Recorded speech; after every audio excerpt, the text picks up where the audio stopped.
him on the phone a couple of times. I've met him in person. He is compelling. He is amazing. He is motivated to do what he can do to help us take back the country that we all love so much, which we see slipping away bit by bit. It is my great honor to introduce to you Apostle Claver from Raging Elephant.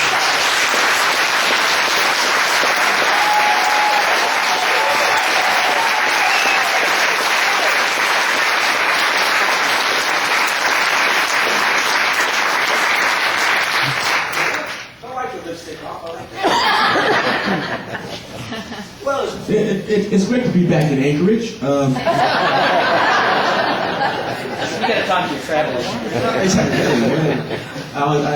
Who took me home last night? Oh, I think it was Alex took me home last night. Like, dude, we have to do something better about this itinerary. No trips north of Oklahoma before March. Should have been here before global warming. Yeah, global warming my toenail. You know, I mean, hey, all these global warming fascists or whatever, you know, shut up. They got snow in Mexico City and they're predicting snow in Houston. You ain't fooling nobody anymore. Yeah, I was a couple of things while Jason gets everything set up for us here. You know, most of you guys have always seen me in a suit or something. I'm not in a suit today because this is a day for work. We're going to roll up our sleeves and we're going to learn how to work today. So I'm dressed for comfort, and I'm going to be doing a lot of sitting, a lot of talking, and this is what the format's going to be like today. Some of you came to our some of the political chips, retirement parties for Dennis Moore and Emmanuel Claver. That was a couple of months ago.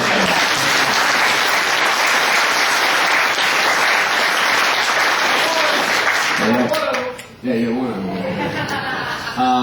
One of them just got chased off. Now, a lot of the folks did not get a chance to see that data, that information. So we're going to, today, the information that we shared with you a couple of months ago, we're going to go through that data a lot quicker this time. So you need to be reminded of that information and why we need to do the work that we need to do. Now, once we go through that, we'll have a short Q&A if you'd like to offer or like to bring the field some questions. We'll do that.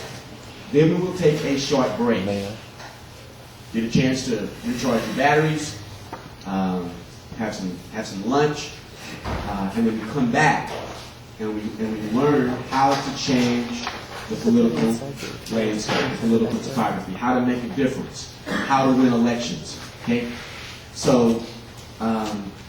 Just like Darla has said and everyone else, we have been to the tea parties, we've been to the rallies, we waved our flags, our signs, we shouted, we've heard great speeches, but we're doing that because we are responding to the results of an election.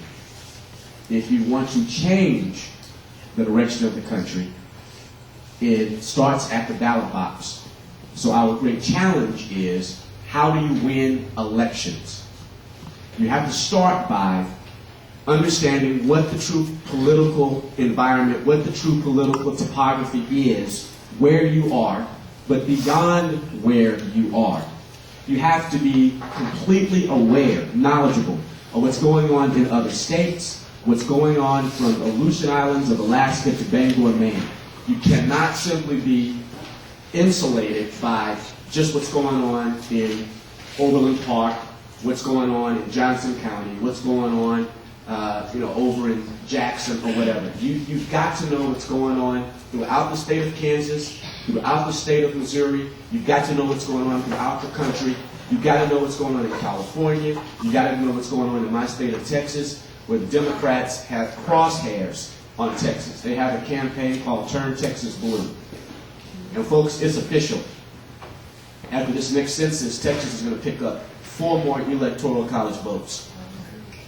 And 3 of those congressional districts, electoral college votes are equal to the number of congressional districts that you have in the state. We're going to gain 4 more congressional districts in Texas. 3 of those are going to be in my home county of Harris County. It's growing that fast. We have 1,500 people a day. 1,500 people a day moving to Texas. Okay, and just because they cross the Red River, that doesn't make them red voters. And if we lose Texas, then our ability to gain the executive branch will possibly be lost for an entire generation. So that's a battleground. And you see, you have to know that. And if you think somebody, an elected official in another state, doesn't have an impact on your life, let me give you two words: Olympia Snow. Yeah. So you have to know what's going on in North Dakota. You've got to know what's going on in Nevada. You have to know what's going on in Kentucky. Because these folks that you don't even have a chance to vote for on the ballot can have an impact on your life. Now, understanding what's happening beyond your borders, beyond your neighborhood, where you're going to make the biggest difference is where you reside. Everybody has to do their part right where they are. And that's what we're going to be talking about today. Now, what you have to do when you leave here is you have to be encouraged, you have to be buoyed, you have to be energized, you have to be vigilant, you have to be diligent. I'm going to tell you again, you've heard me say this before, I'm going to tell you again, if you're only focusing on 2010 or 2012, take a pill because you're suffering from short-sightedness. Okay? We've got to talk beyond 2010, 2012. What's the nation? And, you know, I said as a disclaimer, I'm very partisan. What's the party going to look like in the 2020s, the 2030s, towards 2050, when, quite frankly, a number of us in here, maybe even myself, if the Lord says so, we won't be here. And what do we leave for those children and those grandchildren? The legacy. Do we leave them a country that is completely and totally aware of pro-constitutional principles, how a constitutional republic is supposed to operate, what our founders, our framers of this nation really set up for us, how it was supposed to operate? Do we begin to turn this country right side up? Because right now, when it comes to governmental power, the country is utterly upside down. See, the Most High God, when this country was created, the framers understood a country that was created in covenant with the Most High. They said the most powerful, the greatest seat of power, the greatest seat of influence in your life was supposed to be God's throne. The second most powerful seat of influence in your life was supposed to be the lazy boy in your living room.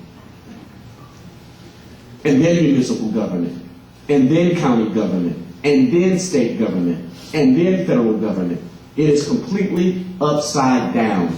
Federal government has become something that's akin to the Politburo, a central government force that's having an impact backwards on state government, county government, municipal government, where you can't make decisions as you sit there and flip the channels in your lazy boy. Completely upside down. And in order for us to turn this country right side up, we have to understand what liberty is, what freedom is. If you don't have a recognition of what liberty is, what freedom is, then when tyranny comes down the road, you can't recognize that either. Now, you're going to have to label yourself today what you are. You are an activist.